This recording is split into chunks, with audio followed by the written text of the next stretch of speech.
기도하시겠습니다. 아버지 하나님, 이 시간 종이 말씀을 전하고자 합니다.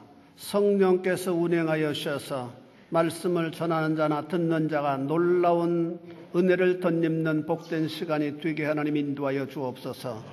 미참한 심령들도 있습니다. 그들을 기억하시고 지켜주옵소서. 예수님 거룩하신 이름 받들어 기원하옵나이다. 아멘. 우리가 잘 아는 대로 고린도전서 15장은 부활의 장입니다. 성경 여러 곳에 구약에도 보면은 부분적으로 부활을 언급하고는 있습니다만은 본장처럼 자세하게 한 장 전체를 할애해서 이렇게 부활을 묘사한 장은 유일하게 고린도전서 15장이 유일무이합니다.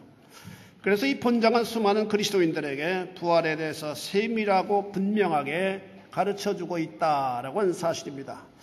바울은 우리가 지닌 몸 그대로는 부활에 참여할 수 없다고 선언합니다. 우리의 몸은 변화되어야 부활에 참여할 수 있는데 그 변화되는 때는 주님께서 재림하시는 순간이라고 말씀합니다. 즉 세상을 뒤흔드는 나팔 소리와 함께 주님께서 재림하시는데 그때의 성도들의 몸은 호련히 변화를 입는다라고 말씀합니다.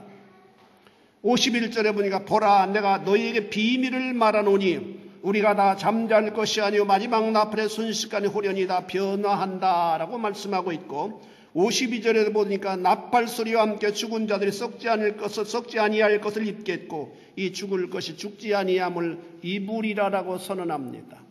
여러분, 그렇다면 우리는 이 세상을 살아가면서 언젠가 울려올 엄청난 파워풀한 나팔 소리를 여러분들이 소망하면서 세상을 살아가는 자들이 뛰어져야만 된다라고 하는 말씀입니다. 죄의 유혹을 받을 때에도 나팔 소리를 소망하면서 죄의 유혹을 물리쳐야만 되겠고 신앙의 나타에 빠지는 그런 순간에도 나팔 소리를 기억하여 열심을 내야만 된다라고 하는 사실입니다. 이 말씀을 풀어서 설명드리자면 주님께서 그 나팔 소리가 울릴 때 천사들과 함께 구름을 타고 재림하시는데 이런 놀라운 현상이 지구촌에서 호련히 일어나게 되어진다라고 말씀합니다. 그것은 주 안에서 죽은 자들이 부활하는 역사적인 순간입니다. 예수 믿고 죽은 자들이 먼저 일어난다라고 성경은 분명히 말씀합니다. 죽은 자들을 품고 있던 땅이나 바다가 모두 죽은 자들 내어주어서 그들로 하여금 부활의 영광에 참여하게 한다라고 말씀입니다. 여러분, 죽은 자들이 행방불명된 사람들이 얼마나 많은지 모른다고 합니다. 그런데 그들이 다 땅에서 그 죽은 자들을 부활의 몸으로 내어주고 또 바다에서 죽은 자들은 바다가 그 죽은 자들을 부활로 내어줌으로 말미암아 모든 심령들이 예수 믿고 죽은 자들이 일석부활을 하게 되어진다라고 하는 사실입니다. 그때야말로 비로소 성도의 세상이 이루어지게 되어집니다. 바울은 성도들에게 이런 세상이 기다리고 있다고 설명합니다. 이것은 분명하고 확실한 일입니다. 그 표징으로 우리의 리더신 예수 그리스도께서 부활의 첫 열매가 되어주셨습니다. 성경 다른 부분에서도 죽었다가 살아난 사람들이 기록되어 있습니다만 이런 것들은 부활의 표징을 보여주는 하나의 사인들이고 참 부활은 우리의 구주 예수 그리스도께서 이루신 부활이다라고 말씀합니다. 그래서 예수 그리스도의 부활을 죽음에서 부활하신 첫 열매가 되신 분이라고 바울은 선언합니다. 모든 열매는 첫 것이 중요해요. 첫 것이 무엇이냐에 따라서 그 다음 것도 그대로 진행되어질 수 있기 때문입니다. 일례로 밀리삭은 항상 밀리삭의 열매를 맺도록 되어 있습니다. 밀리삭의 벼이삭이 될 수는 없기 때문입니다. 주님께서 부활의 첫사람이 되셨다고 하는 것은 그를 믿는 모든 사람들도 주님처럼 부활의 대일에 참여하게 되었음을 의미하는 말씀입니다. 이것은 인생이 이 땅에서 얻을 수 있는 최고의 축복입니다. 우리는 본래 영생할 수 있는 존재로 지음을 받았습니다. 그런데 저로 말미암아 그 축복을 아담과 하와가 잃어버리게 되었다고 말씀합니다. 그 잃어버린 것을 주님께서 우리 대신 죄를 짊어져 주심으로 말미암아 회복시켜 주셨습니다. 이것은 신자들이 받는 위대한 축복입니다. 믿으시길 축원합니다. 그런데 그 사실 어떻게 반응하느냐는 중요합니다. 그것은 구세주 예수 그리스도를 믿느냐 안 믿느냐로 구분되어질 수 있습니다. 믿는 자에게는 영생을 누리게 되지만 믿지 않는 자들은 영벌을 받는 존재로 영생한다고 말씀합니다. 그렇다면 여러분은 어느 길을 선택하시겠습니까? 이 중요한 일은 육신을 입고 있는 동안 우리가 선택해야만 됩니다. 이 일은 인생에 있어서 가장 우선되어져야만 되고 가장 중요한 사실이다라고 하는 말씀입니다. 결코 미루거나 연기해서는 안 됩니다. 이유는 우리의 삶은 우리의 생각대로 진행되는 것은 아니기 때문입니다. 언제 하나님의 부르심을 입게 될지 모르는 불확실한 삶을 우리는 살아가는 자들이기 때문입니다. 그래서 시간이 있을 때, 여유 있을 때 이 문제를 먼저 해결할 수 있는 여러분들이 되어질 수 있기를 바랍니다. 제가 로마 교회를 30년, 제가 금년이 만 30년인데 만 30년간 있으면서 보아온 여러 가지 경험들이 있어요. 꿈을 가지고 유학을 왔다가 조금 지내보면은 학교가 시시하게 여겨지는 경우가 없잖아 있어요. 우리나라는 대학이 얼마나 건물이 웅장합니까? 그런데 이태리는 아주 대학의 건물들이 아주 조그만하고 한국으로 생각하면은 가정집 같죠. 건물도 그렇고 분위기도 그렇고 말입니다. 한국에서 같으면 한 번 대학에 저걸 두었으면은 무슨 일이 있어도 졸업을 할 텐데 이곳에서는 그렇지 않는 경우가 종종 있잖아요. 그러다가 아르바이트를 하게 되면 더더욱 학교 졸업이 멀어지게 되는 그런 상황을 많이 만납니다. 그래서 어떤 분은 졸업장 없이 기우겠다가 몇 년 후에 다시 나와서 졸업하는 분도 보았습니다. 그렇게 하려니 얼마나 힘이 들겠어요. 여러분들은 유학을 왔다면 혹 다른 방향을 생각한다 하더라도 반드시 먼저 졸업은 하실 수 있게 되기를 바랍니다. 디플로마를 가지고 있는 것과 없는 것은 스스로 느끼는 생각도 크게 다를 수 있기 때문입니다. 무엇보다도 중요한 것은 하나님은 우리를 어떻게 인도하실지 모르기 때문입니다. 그 결정적인 순간에 디플로마를 필요로 할 수 있을 수도 있다라고 하는 사실입니다. 부활주일을 맞이하여 주님을 따르는 길은 주일에 더욱 힘쓰는 길이어야만 된다고 말씀합니다. 이 시간 주일에 더욱 힘써야 합니다라는 말씀을 전할 때 성령의 은혜가 함께 하실 수 있게 되기를 주의 이름으로 축원해 드립니다. 첫째로 이 부활에 대한 믿음입니다. 부활신앙은 붙잡기가 어려운 부분입니다. 이유는 경험할 수 없는 부분이기 때문입니다. 목사님께서 천국에 대한 설교를 하셨는데 그 설교를 들은 주일학교 학생이 목사님께 이런 질문을 했어요. 목사님은 천국에 다녀오셨어요? 그랬더니 아니, 안 가봤는데. 그랬더니 그럼 어떻게 다녀오시도 않았으면서 그것이 옳다고 설교하실 수 있어요? 그러자 목사님이 이렇게 말씀하셨다고 그래요. 우리게 아무개 장로님도 죽으셨고 아무개 권사님도 죽으셨고 아무개 집사님도 죽으셨지. 너 알지? 예, 아는데요. 그 사람들 중에 돌아온 사람이 있어? 없는데요? 그거 봐. 천국이 얼마나 좀 한 사람도 안 돌아오겠어. 응? 우리는 본능적으로 알기 위해서 경험하기를 원합니다. 그리고 경험한 것을 믿습니다. 그래서 제자들이 주님께서 말씀하신 대로 부활하셨다고 하셨을 때 부활하신 주님께서 찾아오셨던 자리에 없었던 도마는 이렇게 말합니다. 내가 그의 손에 못자국을 보며 내 손가락을 그 못자국에 넣으며 내 손을 그 옆구리에 넣어보지 않고는 믿지 아니하겠노라라고 선언을 했습니다. 무슨 말씀입니까? 주님의 부활을 내가 눈으로 보고 감각으로 느껴보지 않고서는 믿지 않겠다고 하는 선언입니다. 이것이 세상 사람들의 지식을 습득하는 보편적인 과정일 수 있습니다.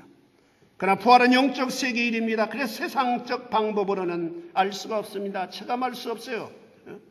그래서 예수님을 믿는다고 하는 사람들 가운데에서도 이 부분을 믿지 못하는 사람들이 있습니다.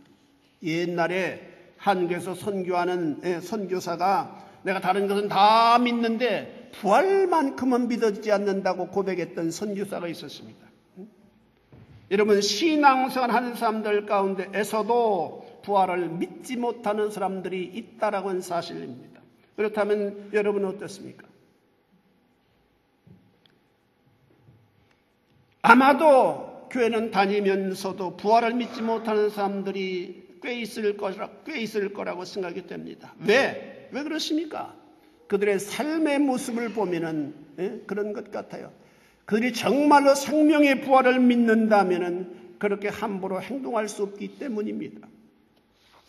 이 시대 소위 교회를 다녔다고 하는 아니면은 교회를 안다고 하는 사람들 가운데 피로 값주고 사신 교회를 파기하려고 하는 사람들이 얼마나 많이 있습니까? 인터넷에 보면은 얼마나 교회를 비판하는 사람들이 많이 있는지 몰라요. 그 사람들은 다 교회를 다녔던 사람들이라고 난 봅니다. 교회를 너무 잘 알고 있기 때문에. 그런 사람들은 단연하건대 육체의 부활을 믿지 않는 사람들입니다. 진정성 있게 육체의 부활을 믿는다면은 절대로 교회를 비판하거나 어떤 정황 가운데에서 교회를 비난하지 않게 되어진다고 믿습니다. 물론 이 시대 교회가 비판받을 요소가 많습니다. 그것은 지상교회의 연약한 어쩔 수 없는 부분으로 우리는 받아들여야만 됩니다. 여러분, 지상교회는 완전한 교회가 아니에요. 사각지대가 있어요. 그것을 우리가 인정할 수 있어야만 됩니다. 그러나 부활을 분명하게 신앙하는 성도는 그런 부분을 볼 때 긍정적인 반응을 해야만 됩니다. 즉 그런 부분을 볼 때 어떻게 해야 됩니까? 가슴 아파하는 마음으로 기도해야만 됩니다. 하나님께서 그런 부분을 나에게 보이신 것은 그것을 비판하라고 보이신 것이 아니라 나로 하여금 기도하라고 하시는 사인이구나라고 여러분들이 받아들일 수 있어야만 됩니다. 그래서 말로 비판하는 대신 하나님을 향해 간절하게 그 부분을, 교회의 사각지대를, 내 눈에 보인 부분을 가슴 아파하는 심정으로 가슴을 두드리며 기도할 수 있어야만 됩니다. 이런 행동이 부활신앙을 지닌 자들이 실행해야 될 아름다운 신앙의 행동입니다. 우리는 부활신앙을 붙잡을 수 있도록 하나님께 간구할 수 있어야만 합니다. 이 신앙만 분명하게 붙잡게 될 때 그는 세상을 이기게 됩니다. 이 세상의 유행의 패턴에 흔들리지 않는 신앙을 구수할 수 있는 자가 되어질 수 있습니다. 두 번째로 견고한 믿음은 우리를 헌신하게 만듭니다. 58절에 보니까 그러므로 내 사랑하는 형제들아 견실하며 흔들리지 말고 항상 주의 일에 더욱 힘쓰는 자들이 되라. 항상 주의 일에 더욱 힘쓰는 자들이 되라. 우리 한번 따라서 보겠습니다. 항상 주의 일에 더욱 힘쓰는 자들이 되라. 여러분, 나는 이 정도면 됐다 그렇게 하지 마시고 더 힘쓰고 또 힘쓰는 여러분들의 신앙생활이 되어질 수 있기를 바랍니다. 여전도 회원들이 좀 오늘 부활주일에 여러분들에게 맛있는 음식을 공개하기 위해서 수고를 며칠 동안 했습니다마는 수고한 일이에요.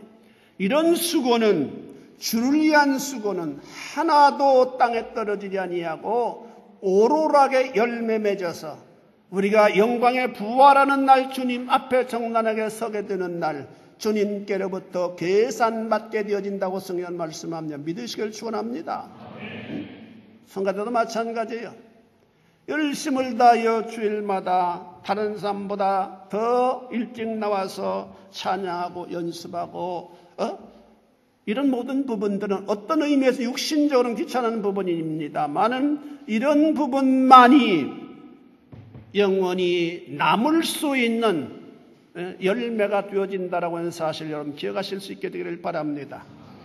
여러분, 우리가 돈을 가지고 가겠습니까? 아니면 명예를 가지고 가겠습니까? 아니면 내가 어느 학교 출신입니다 라고 학력을 가지고 가겠습니까? 그 나라에는 아무것도 그런 것을 요구하지 않는 나라예요. 오로지 주를 어떻게 믿었느냐, 그것만 열매로 가지고 가는 세상이다라고 하는 사실을 우리가 기억하고 거기에 우리가 매진할 수 있는 신앙생활을 해야만 된다라고 하는 사실입니다. 우리는 본문에서 두 가지 강조점을 보게 되는데 견고하게 부활신앙을 붙잡으라고 하는 것입니다. 견고하게 부활신앙을 붙잡아라.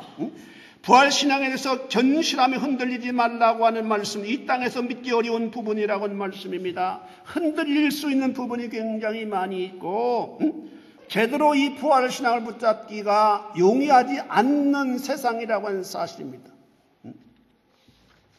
이 신앙을 붙잡기 힘든 것은 사단이 끊임없이 방해를 하기 때문입니다. 그래서 주님께서는 부활의 사실을 제자들에게 확인하여 주시기 위해서 승천하시기 전에 40일 동안을 이곳저곳을 다니시면서 부활의 모습을 증거해 주셨다고 말씀합니다.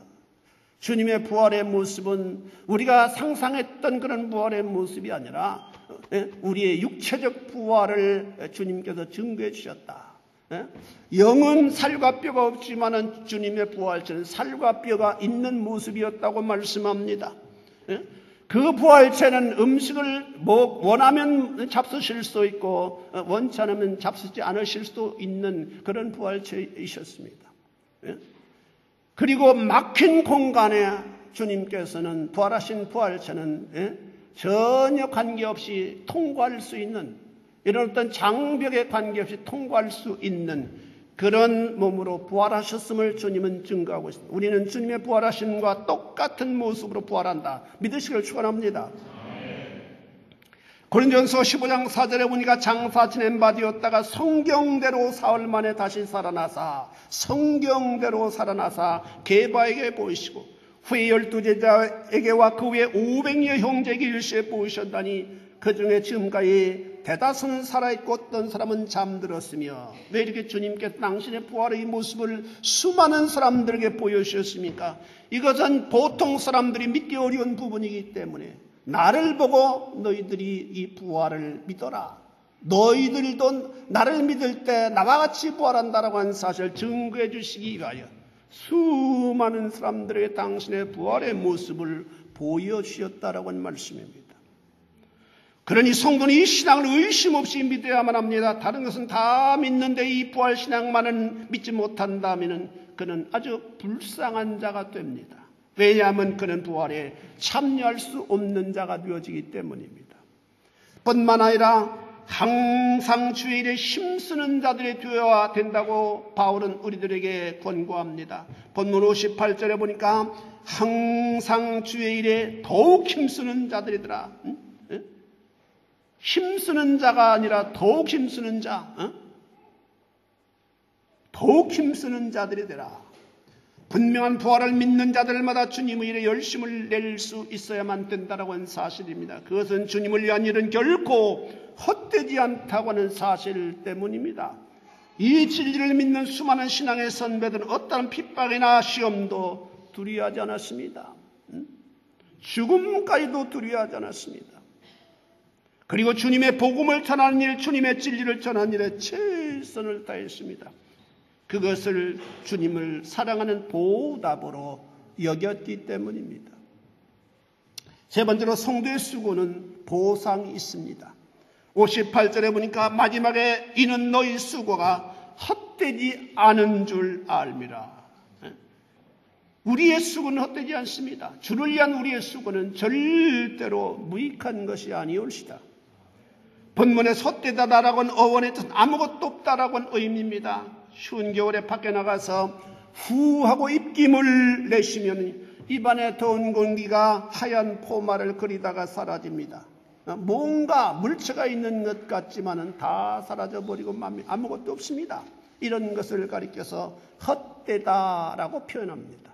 여러분, 여름날 고속도로를 달리다 보면은 창문을 내릴 때가 많이 있잖아요. 창문을 내리고 손을 이렇게 탁 펴서 손을 내밀어 보면은 엄청난 바람의 압력을 받게 됩니다. 그래서 그 바람을 붙잡으려고 꽉 쥐어 보면은 아무것도 없게 됩니다. 이런 것을 가리켜서 헛되다라고 표현합니다. 우리의 삶이 그렇습니다. 무엇을 이루려고 우리가 발버둥을 칩니다. 땀 흘려 일합니다. 밤잠을 자지 않습니다. 그것 때문에 다투기도 하고 고민하기도 합니다. 그러나 죽음을 앞두고 돌아보면 허무하게 됩니다. 아무것도 없게 돼요. 아무것도 없게 됩니다. 저는 어떤 의미에서 한국에서 대형교회 나 같은 사람에게는 하나님께서 그런 은사를 주지 않았기 때문에 조그마한 교회를 목회하게 되지만 한국에서 대형교회를 하지 않게 한 것도 감사의 조건이 될 수도 있더라고요. 어느 때 보면. 대형교회 하니까 자기가 어마어마한 교회를 이루니까 은퇴하기 직전에 얼마나 고민을 많이 하는지 할 수만 있으면 자기 아들에게 그 엄청난 것을 물려주기 위해서 변칙적인 방법을 쓰고 별짓을 다 합니다. 어떤 분은 제 잘 아는 분은 어마어마하게 교회가 크니까 그걸 어떻게 할 수 없으니까 아주 그냥 무지리 같은 분을 목사로 딱 당회장으로 세워놓고 세우자마자 미국으로 유학 박사학위는 있어야 되니까 유학을 갔다 오라고. 그러니까 당회장이 없어요. 어쩔 수 없이 자기가 거기서 한 5년 또 하고 그래서 이제 철학 박사학위 받으면 이제는 또 문학 박사 하나 더 받으라고 하면 10년 또 해야 되잖아요. 그러니까 어떤 의미에서 하나님 앞에 우리는 가야만 될 텐데, 가야만 되는 존재들인데, 어떤 의미에서는 그렇게 거대한 교회를 하지 않는 것이 복된 조건일 수 있다라고 하는 사실을 많이 깨닫게 됩니다. 여러분, 우리는 하나님 앞에 갑니다. 믿으시길 축원합니다. 언젠가는 주님 앞에, 오늘 밤이라도 주님이 나에게 와라 하면 우리는 주님 앞에 빈손으로 가야 될 존재들입니다. 우리는 이렇게 매일매일을 살아가면서 종말론적 사고방식을 가지고 세상을 살아가는 자들이 되어져야만 됩니다. 그런 사람들이 성령 충만한 사람입니다. 여러분, 우리가 주님 앞에 가면 후회할 부분이 굉장히 많이 있을 겁니다. 내가 과연 이것 때문에 생각을 갖는 부분이 굉장히 많이 있을 겁니다. 우리는 지금까지 살아온 삶을 반추해 보면 대부분이 후회로 점철되는 삶이라고 하는 사실을 느끼게 됩니다. 그러나 주님을 향한 일은 그렇지 않습니다. 허무하지 않습니다. 헛되지 않습니다. 이유는 주님께서 기억해 주시고 영광스러운 그날에 보상하여 주신다고 약속하고 있기 때문입니다.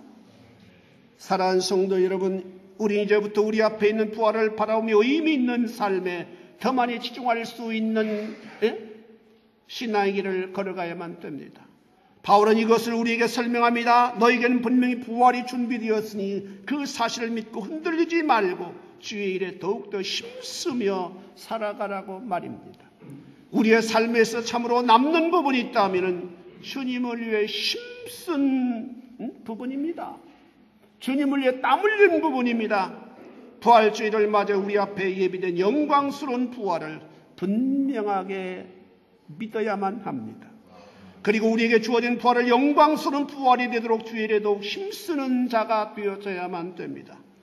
우리의 부활을 찬란한 부활로 예비할 수 있는 성도 여러분들이 되어질 수 있기를 주님의 이름으로 축원해 드립니다.